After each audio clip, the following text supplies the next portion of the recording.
আমার ভাইরা, হযরত ইব্রাহিম আলাইহিস সালামের কথা আল্লাহ পাক কোরআনে কারিমে বলছেন সবর কারে কয়, দেখো শেখো সবর কারে কয়। আল্লাহ পাক বললেন, ইব্রাহিম তোমার বিবি আর তোমার নবজাতক এই সন্তানকে রেখে আসো মক্কা নগরীতে। তিনি চলে গেলেন, সেখানে ঘর নাই, বাড়ি নাই, কিচ্ছু নাই, চতুর্দিকে ধুধু বালু আর মরুভূমি। হযরতে হাজরা বলছেন, ইব্রাহিম সামান্য পানি আর খাবার দিয়া আমার সন্তান শুদ্ধ এখানে রেখে যেতেছো, আমি কি অপরাধ করেছি? কোনো জবাব নাই। দুইবার তিনবার বলার পরে হাজরা বলছেন, ইব্রাহিম গো, তবে কি আমার আল্লাহর হুকুম মতো আমারে রেখে যাচ্ছ নাকি? হযরত ইব্রাহিম আকাশের দিকে আঙ্গুল উঁচু করলেন। কথা বলবেন, বাক শক্তি বেরোচ্ছে না। 80 বছর বয়সের সময় একটা বাচ্চা আল্লাহ তারে দিচ্ছেন, আর এমন বাচ্চা পয়গম্বরের ছেলে, কি সুন্দর চেহারা, মরুভূমির উপরে ফালাই দিয়ে রওনা হয়ে যাচ্ছেন, মুখ দিয়া কথা সরছে না, আকাশের দিকে দেখালেন। হযরত হাজরা বুঝতে পারলেন। হযরত হাজরা বলেন, ইব্রাহিম কোনো চিন্তা নাই, নিশ্চিন্ত মনে বাড়ি ফিরে যাও। আমি আমার আল্লাহর উপরে এতটা ভরসা করি, আল্লাহর হুকুমে যদি আমার এখানে রেখে যেয়ে থাকো, ওই আল্লাহ পাক আমাকে আর আমার কলিজার টুকরা ইসমাইলকে পানিতে আর খাবারে মারবেন না, অবশ্যই তিনি ব্যবস্থা করবেন। ব্যবস্থা হয়ে গেল। হযরত ইসমাইল বড় হয়ে গেলেন। আল্লাহ পাক অর্ডার করলেন, জবাহ করো ছেলেকে।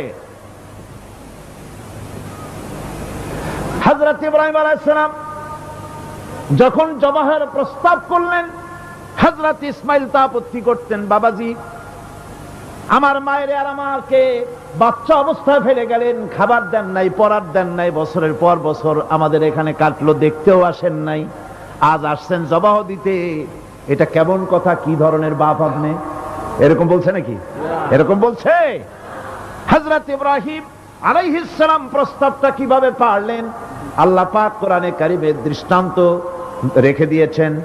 আল্লাহ পাক বলছেন, হযরত ইব্রাহিম ছেলেকে বললেন, ইয়া বুনাইয়া, ইয়া বুনাইয়া, হে আমার কলিজার টুকরা লাডলা, হে আমার কলিজার টুকরা সন্তান, ইন্নী আরা ফিল মানাম আন্নী আযবাহুক, আমি স্বপ্নে দেখছি আমি যেন তোমাকে জবাহ করতেছি। ফানজুর মাযা তারা, তোমার রায় কি বলো? আমি তো স্বপ্নে দেখছি যে আমি তোমার জবাহ করতেছি, এখন তোমার রায় কি, তোমার মত কি? হযরত ইসমাঈল আলাইহিস সালাম শুনিয়া দিলেন দৌড়, নাকি না? হযরত ইসমাঈল আলাইহিস সালাম ধৈর্যের প্রতীক, তিনি কি কথা বললেন? তার মুখের কথা কোরআন শরীফে আল্লাহ পাক উঠায় দিলেন। হযরত ইসমাঈল বললেন, ইয়া আবাতি ফাআল মা তু'মারু সাতাজিদুনি ইনশাআল্লাহু মিনাস সাবিরিন, হে আমার পিতা, আপনি যে ব্যাপারে আদিষ্ট হয়েছেন আপনি তা পালন করুন, অবশ্যই আমাকে ধৈর্যধারীদের মধ্যে পাওয়া যাবেন। সুবহানাল্লাহ। এক বর্ণনা এসেছে, হযরত ইসমাঈল বললেন, আব্বাজান আমি ধৈর্যধারীদের ভিতরে আমারে পাবেন, তবে জবাহ করার আগে আমার হাত পাটা একটু বেঁধে নেন, কারণ জবাহের যন্ত্রণায় আপনার গায়ে যদি আমার হাত পাও লেগে যায় তো বেয়াদবি হয়ে যেতে পারে, আর আমি মরে আমার জবাহ হয়ে যাওয়ার পর আমার রক্ত মাখা জামাটা নিয়া আমার মা হাজেরারে দিবেন, কারণ তাকে মা বলবার মতো আর তো কেউ নাই। হযরত ইব্রাহিম তাকে বাঁধবার জন্য প্রস্তুতি নিলেন। হযরত ইসমাঈল বলছেন, আব্বাজান বাঁধবেন না, বাঁধার প্রয়োজন নাই। বলে, কেন? একবার বাঁধতে বললে আবার তুমি নিষেধ করছো কেন? ছেলে বলছেন, আব্বাজান বাঁধবো না এই জন্যে, হয়তো কিয়ামতেই প্রশ্ন উঠতে পারে যে আল্লাহর হুকুমে রাজি ছিল না বলে হাত পা বাঁধা জবাহ করছে, আমি এই সুযোগ দিব না, আপনি জবাহ করেন, আমি এতটুকু নড়াচড়া করব না। ধৈর্যের চরম প্রতীক হযরতে ইসমাঈল আলাইহিস সালাম দেখাই দিয়েছেন ধৈর্য কারে কয়। মহান আল্লাহ রাব্বুল আলামিনের নির্দেশে ইব্রাহিম আলাইহিস সালাম তার সন্তান ও স্ত্রীকে দূর আরবে রেখে আসেন। এখন আমরা শুনব সেই মহান আত্মত্যাগের কাহিনী। বলছেন বিশ্ববরেণ্য মুফাসসিরে কোরআন আল্লামা দেলাওয়ার হোসাইন সাঈদী। শুনতে এখানে ভালো হয়ে যেতেছে, বাড়ি নাই, ঘর নাই, আমি কোথায় থাকবো, কোথায় আশ্রয় নেব, কে আমার খাইতে দেবে? তুমি আমার উপর রাগ করছো, কেন ফেলে যাচ্ছ? জবাব নেই। আবার বললেন, কেন ফেলে যাচ্ছ? ইব্রাহিমের তো বুক ফেটে যাচ্ছে, বলতে পারতেছেন না, বুক ফেটে যাচ্ছে। সন্তান, স্ত্রী এভাবে ফেলে যাচ্ছে, মুখটা মলিন। হযরত হাজরার হুঁশ এলো। হযরত হাজরা বুঝলেন ইব্রাহিম সাধারণ মানুষ নন, তিনি আল্লাহর নবী, আর নবীরা আল্লাহর হুকুম ছাড়া কাজ করেন না। প্রশ্ন করলেন, ইব্রাহিম তুমি যে আমার এখানে রেখে যাচ্ছ, এটা কি আল্লাহর হুকুম? হযরত ইব্রাহিম বলছেন, অবশ্যই অবশ্যই। আর কিছু বলতে পারলেন না, উপরে আঙ্গুল টোছা করলেন, আমার আল্লাহর হুকুম, তাই তোমার রেখে গেলাম। হযরত হাজরা বলেন, ইব্রাহিম মনে কোনো কষ্ট নিও না, কোনো চিন্তা করো না, তুমি নিরাপদে নিশ্চিন্তে বাড়ি চলে যাও, আমিও কোনো চিন্তা করব না। কারণ আল্লাহর হুকুমে যখন তুমি এখানে রেখে যেতেছ, আমি আমার আল্লাহর উপর এত বিশ্বাস করি যে আমার রব্বুল আলামিন তিনি যখন আমাকে মরুভূমিতে আমার বাচ্চা সুদ্ধা ফেলাই দিতে বলেছেন, আমার আল্লাহ এমন মেহেরবান যে আমার এই কলিজার টুকরা সন্তান আর আমারে না খাওয়াই আল্লাহ মারবে না।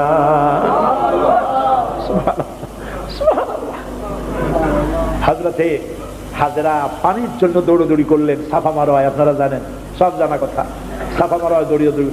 এই যে পানির জন্য হাজরা দৌড়াইলেন, আল্লাহর কাছে খুব নাপছন্দ হয়েছে নাকি? এমন পছন্দ হইল আল্লাহর কাছে, কিয়ামত পর্যন্ত তার এই বান্দির আমল, এই দৌড় আল্লাহর কাছে এমন পছন্দ হয়ে গেল, কিয়ামত পর্যন্ত সমস্ত হাজীদের জন্য আল্লাহ ওয়াজিব করে দিল, দৌড়াও, আমার হাজরা যেমন দৌড়াইছে সেই রকম দৌড়াও। সুবহানাল্লাহ। ইসমাইল না খেয়ে মরছে, পানির অভাবে মরছে। হযরতে জিবরাইলকে আল্লাহ পাঠায় দিলেন, আমার ইসমাইলের পায়ের গুতা যেখানে লাগতেছে তুমি গিয়ে সেখানে পায়ে আঘাত করো। হযরতে জিবরাইল পায়ের আঘাত করলেন, সেখান থেকে পানি ছিটকে বেরিয়ে চলে আসলো। জমজম, থাম থাম। হযরতে হাজরা এসে দেখেন পানি চিকচিক করতেছে চতুর্দিকে, পানি থামানো যায় না, চতুর্দিকে পাথর দিয়ে বেড়া দিতে, তাও থামে না। তারপরে তিনি বলছেন জাম জাম, মানে থাম থাম। পানি থেমে গেল, কিন্তু পানির উৎস থামলো না। সেই পানি পৃথিবীর কোটি কোটি মানুষ আজ পান করে, লক্ষ লক্ষ মানুষ এই পানি দিয়ে গোসল করে, উযু করে। লক্ষ লক্ষ গ্যালন পানি প্রতি বছর সারা দেশে ছড়িয়ে যায়, মক্কায় যায়, মদিনায় যায়, জেদ্দায় যায়, সমস্ত জায়গায় যায়। দরিয়া ফুরায় যাওয়ার কথা, কিন্তু কুয়া ফুরায় না। সুবহানাল্লাহ। আল্লাহর কুদরত কাকে বলে? এগুলো কি কপাল পোড়াদের কিসমতে হবে? কপাল পোড়াদের কিসমতে হবে? আল্লাহ পাক ঈমানদার মুমিনদের জন্য সমস্ত নিয়ামত রেখে দিয়েছেন। আল্লাহ পাক বলেছেন, ফিহা আয়াতুন বাইয়িনাত, অসংখ্য নিদর্শন। এই কাবা আর এই কাবা কেন্দ্রিক আমার অনেক নিদর্শন আছে, তাকায় দেখো কত নিদর্শন। আজ পৃথিবীর কোন শহর নাই নিরাপত্তার শহর যেখানে জীবনের নিরাপত্তা পাওয়া যাবে। আল্লাহ পাক বলেছেন, ওমান দাখালাহু কানা আমিনান, যেই ঢুকবে মক্কায় আর মদিনায় সেই নিরাপত্তা লাভ করবে। সুবহানাল্লাহ, সুবহানাল্লাহ বলবেন না? সুবহানাল্লাহ বলবেন না? আমার বন্ধুগণ, এরই বলে সারেন্ডার করা।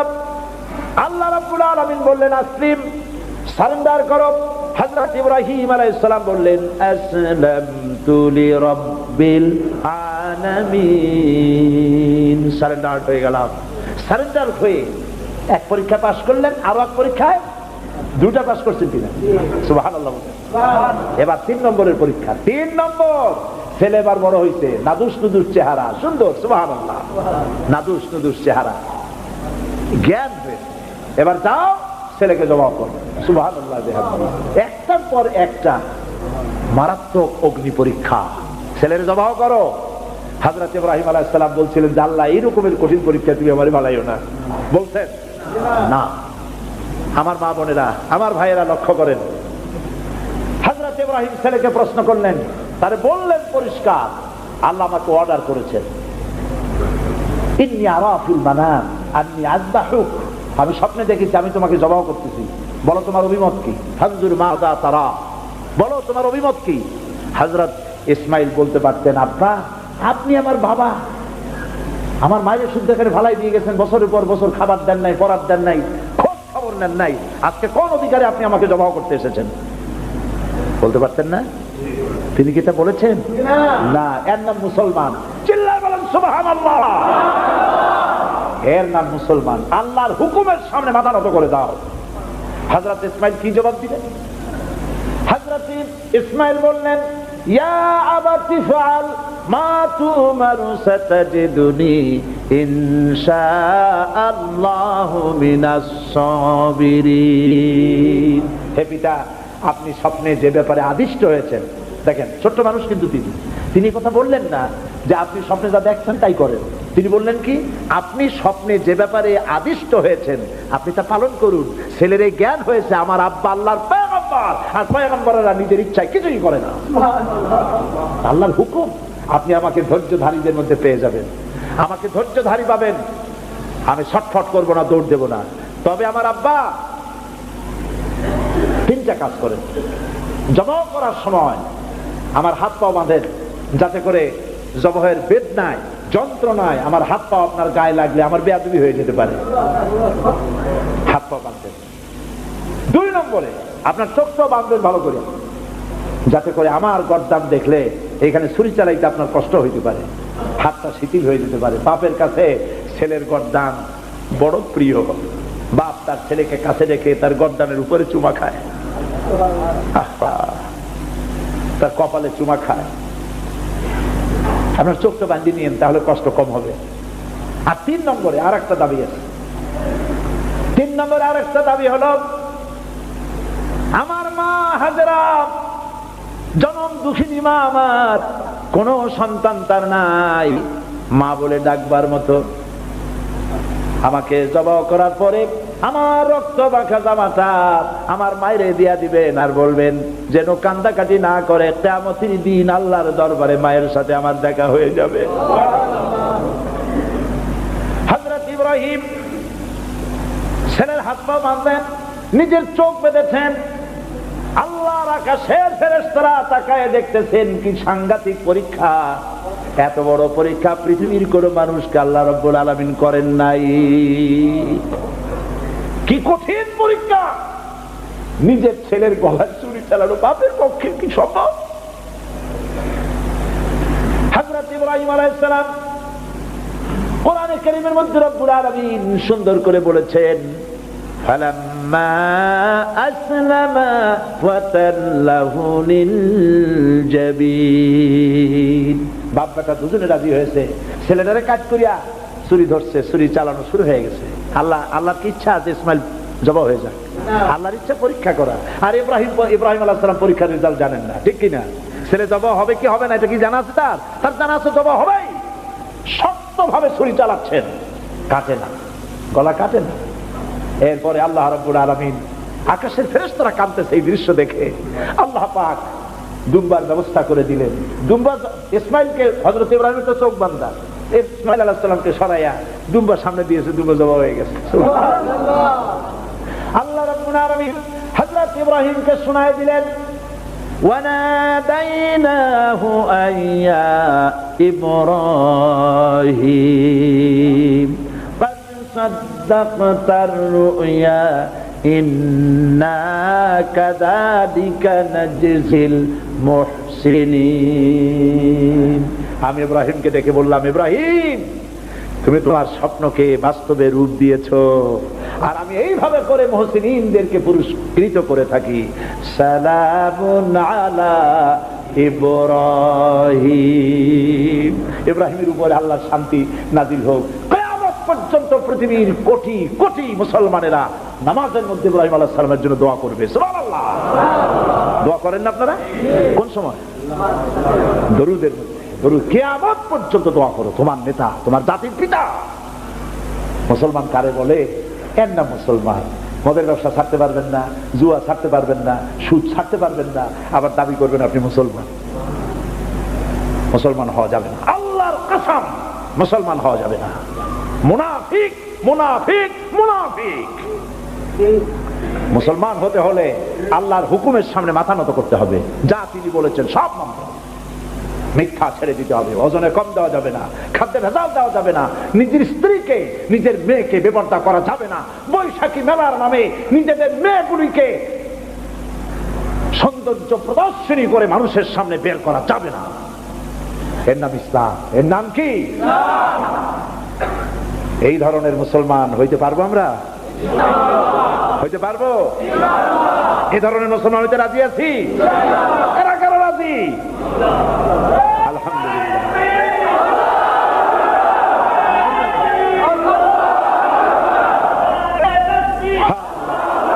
বলি আলহামদুলিল্লাহ। জোরে বলেন আলহামদুলিল্লাহ। এইরকম মুসলমান হতে হবে যে আমার চেহারা করতে হবে আল্লাহ যেভাবে হুকুম করেছেন, রাসূল যেভাবে করেছেন। আমার পা থেকে শুরু করে মাথা, জামা কাপড়, ওঠা বসা, চলা ফেরা সব করতে হবে আল্লাহ যেভাবে বলেছেন, রাসূল যেভাবে করেছেন।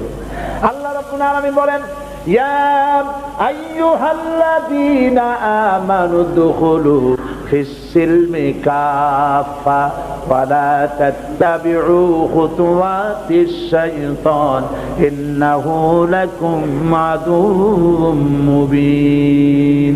হে বিশ্বাসীরা, পূর্ণাঙ্গ রূপে ইসলামের মধ্যে দাখিল হয়ে যাও, একটু আধটু না, সবটুকুন। আর খবরদার